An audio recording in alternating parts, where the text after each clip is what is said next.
Hello and welcome to Seascapes. You've probably seen drawings in your textbooks of the coastal features, and in this presentation I'll show you some actual formations along the Chandlers and Little Bay area on the northeastern coast of Barbados.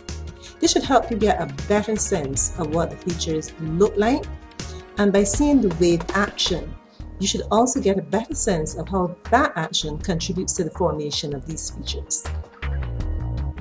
Here is the Chandler Bay area, and you can see the water is partly enclosed by land, but there is wide open access to the open sea. At Little Bay, there is sand deposited by the sea, forming a beach. There is also debris floated in by the water and by a watercourse that drains to the area. Now a closer look at a pretty striking arch hollowed out into a headland by the sea. And just further inland, that darker area is a small cave being eroded into the side of the rock.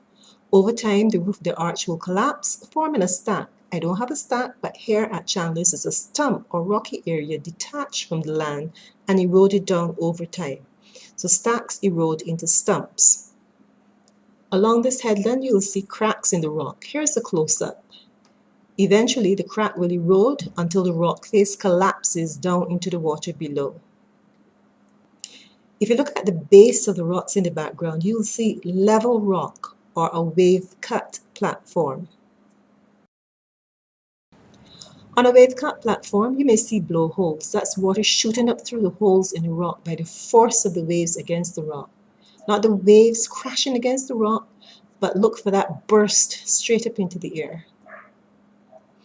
I want you to examine this cliff shown at low tide. Notice how the softer rocks are eroding, forcing the cliff face back. But the harder rocks at the base show where the cliff was thousands of years before.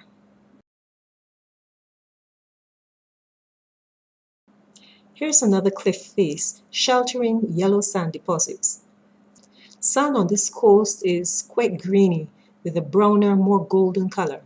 You should compare this sand with the sand on the western coast, which are finer and whiter. What would account for that difference, do you think?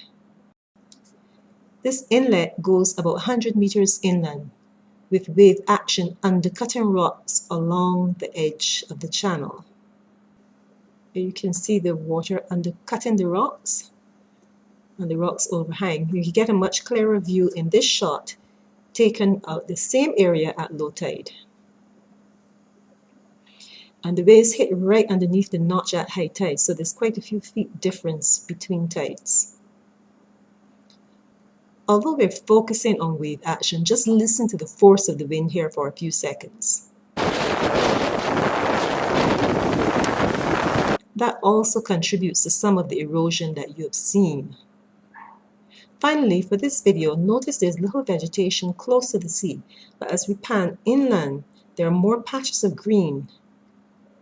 You can see as you go down the inlet, a few patches here and there. And as we go further and further inland, it is actually looking pretty lush for such an area facing the devastation and the strong winds on this coast, on this side of the island. And you can even see some deposits of sand at the base of at the end of the inlet as well. Now I know I said finally for this video, but when I was shooting this footage, I caught a very brief glimpse of a turtle coming up for air. So I'm going to let you have a look out for it. See if you can see it. Remember, it's very quick. Oops, missed it.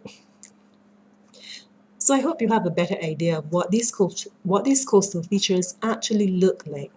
Most features are caused by erosion, but did I mention any caused by deposition? Feel free to watch the video again, pausing so you can list and make sketches. If your SBA, for example, is on coastal features, that would be a good thing to do. Hopefully, you'll get a chance to visit these sites and experience them for yourself. Take your own shots. Maybe have a swim at Little Bay. There's a beautiful rock pool through that arch. But until then, thanks for watching and goodbye.